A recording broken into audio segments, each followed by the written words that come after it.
Okay, can everybody hear me? My name's Mel.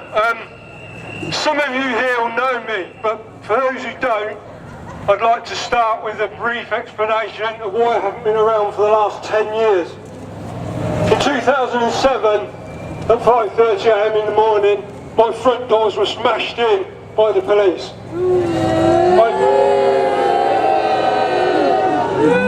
I've been involved in a very controversial and hard-hitting campaign against the building of an animal research facility at Oxford University. And as a result of that, I was to spend 10 years in prison and on licence. And during that time, I was not allowed to speak to any of my friends, including people like John, who you heard from earlier, and many, many other people who I'd campaigned with for many, many years.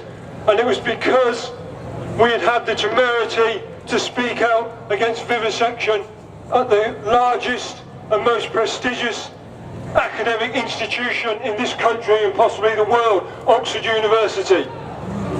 Now let me get this off my chest for a start. I'm very, very, very angry at what they did to me, but I'm far more angry about what they've done to the thousands and thousands and millions of animals that are suffering in academic institutions, contract testing laboratories and other places in this country every single day. Their suffering outweighs mine every single minute of every single day.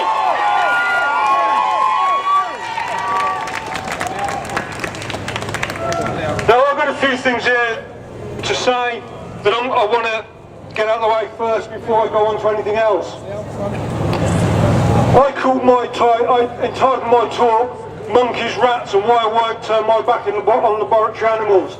And some of you may remember that in 2006 BBC Two made a documentary entitled Monkeys, Rats and Me, and I was the object of that film and the campaign to stop the Oxford Animal Lab.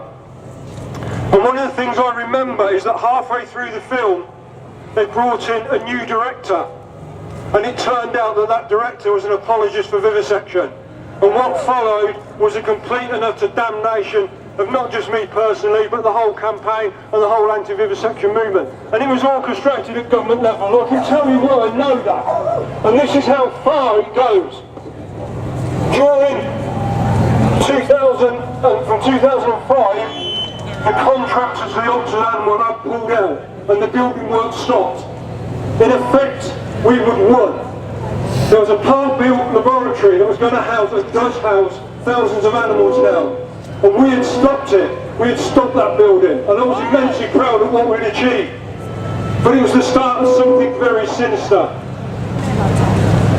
Monkeys, Rats and Me was part of a programme and part of a government initiative to stop us from ending unscientific research in this country. Speak never claimed to be anti-science, we never claimed to be anti-human or anti-progress. What we were anti is the torturing of innocent animals.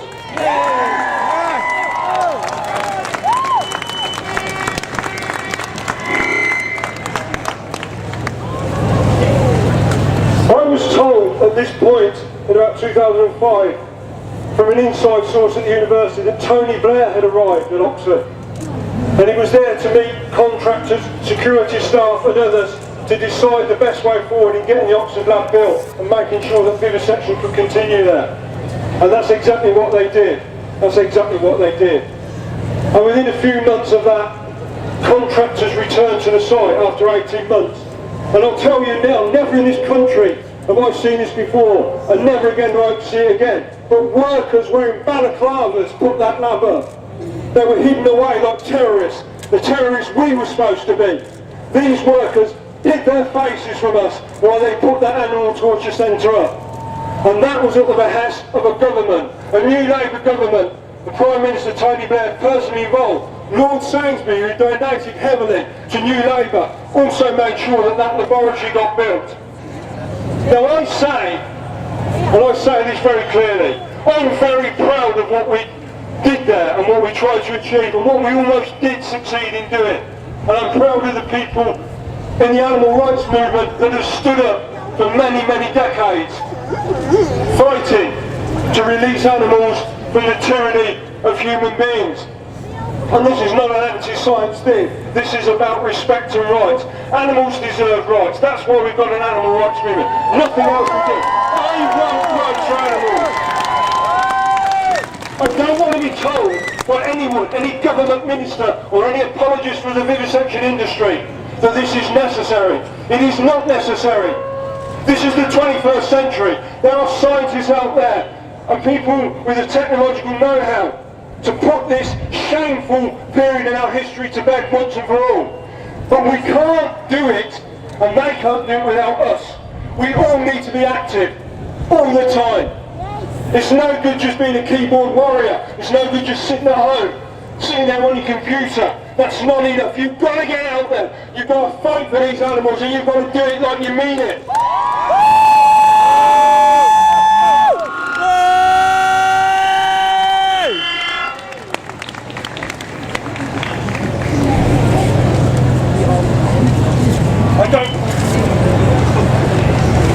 I don't normally read from notes, it normally just comes to me, but there are some things that I do want to quote. Oxford University released their figures for 2017, and it's over 269,000 animals that suffered there in 2017. It's an 18,000 increase on the year before. This is not acceptable. This is just not acceptable, and we should be demanding, we should be saying, we should be demonstrating, we should be fighting to show that this is not acceptable. All of us, all the time. And I know that we have a movement now, a new emergent young movement that is based around veganism and is based around the idea that animals do deserve respect. And I support this movement, I support the new vegan movement, but it's not enough.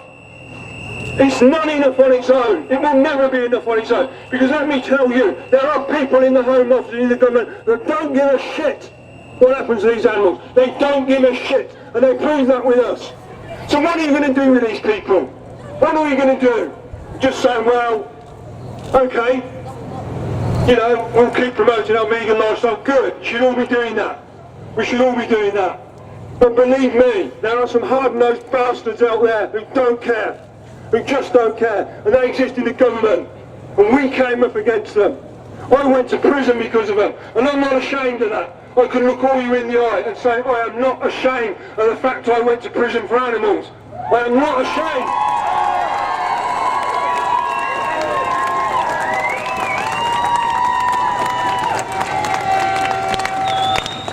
And to those people who put me there and who put other people there, like John who heard earlier, like many of the people that I call my friends and my cameras, those people I wasn't allowed to talk to for so long because my life conditions, so I couldn't. And here's an example of how far it went.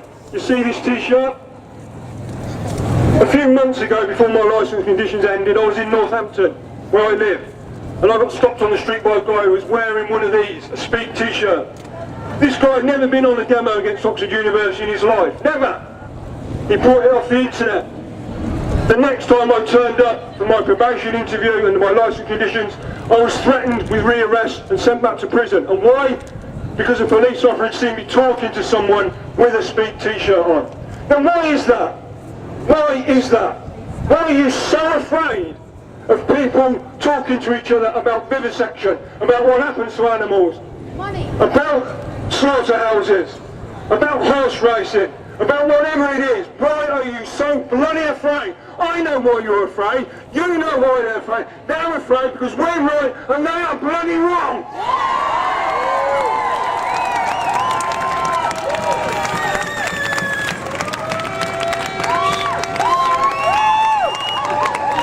During the 1980s and 1990s and the early 2000s, this animal liberation movement, the one that I feel so proud to be part of, we had them on the run.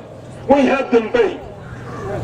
And if it hadn't been for the government, if it hadn't been for the police and other agencies, that Oxford land wouldn't be open. HLS would have been shut down. And we would have been looking at a new future where science did work and research that benefited human beings and not just the pharmaceutical industry. But they weren't going to let that happen. They weren't going to countenance that because the money was in animal research. as much as it is in meat eating, the slaughterhouse industry, the horse racing industry, come what may. Abusing animals is profitable. And that's what some of these people care about. And that's why it's important to think about what you are, who you are, and why you're here. You're animal rights people. You're not apologists for the welfare industry. You're not apologists for the vivisectionists. You're not apologists for the slaughterhouse worker. You're animal rights people. You believe animals deserve rights. That's what makes you powerful.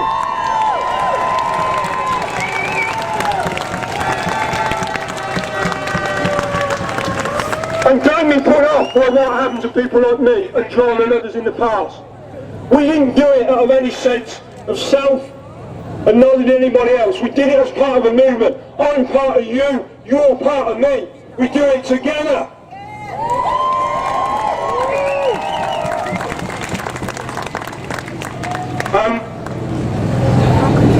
I know I might sound a tad angry. And that is because I am a tad fucking angry. You have a right. And I spent, when I came out of prison and I faced the 5 years of license, I had a long time to think, you know, because I wasn't allowed to talk to people, so I had a long time to think about who I was, why I was doing what I was doing. And it's easy to become twisted and angry to the point where you're ineffective, but I'm not going to allow that to happen, because I'm not doing their bloody dirty work for them. Whatever they did to me, they did. But let me tell you, and I can see you standing there, you bloody well failed! You failed! You all failed! I'm back here now amongst you, and I'm proud to be back amongst you, because you're the people that make the difference. And I'm proud to be part of this movement and part of what you all are. So, in finishing, I want to say this. Monkeys, rats and me, and why I won't turn my back on laboratory animals. None of us here, not one single one of you, was ever turn your backs. I know you won't, but you mustn't. Don't be afraid to speak out. Don't be afraid to stand up. Don't be afraid to challenge the law. The law, with regard to animals, is wrong. Utterly, utterly wrong. Animals deserve rights. They can have rights. And I don't care what they say. I don't care what they say about that. They are wrong. They are completely wrong. We are the movement. And we are the people, the individuals and collectively the movement, that are going to change things for the future. We are going to change the world. 40 years on, I still believe that. And you know what? If I lived another 40 years, I'll still believe it. But one thing I hope I live long enough for, and it's been a dream of mine, that one day I'll go into a courtroom, and in the dock will be a vivisector. And he'll be she will be charged with torturing animals. And I dream about this, standing there and watching them being led down to the cells like I was, and being charged with destroying sentient life for no good reason. So please, please, don't be afraid. Please, please, never ever turn your backs. I know you won't. I'll always be with you. I'll always be there. We'll always be there. Together, together, we will achieve this. Please, never ever turn your backs. Thank you very much.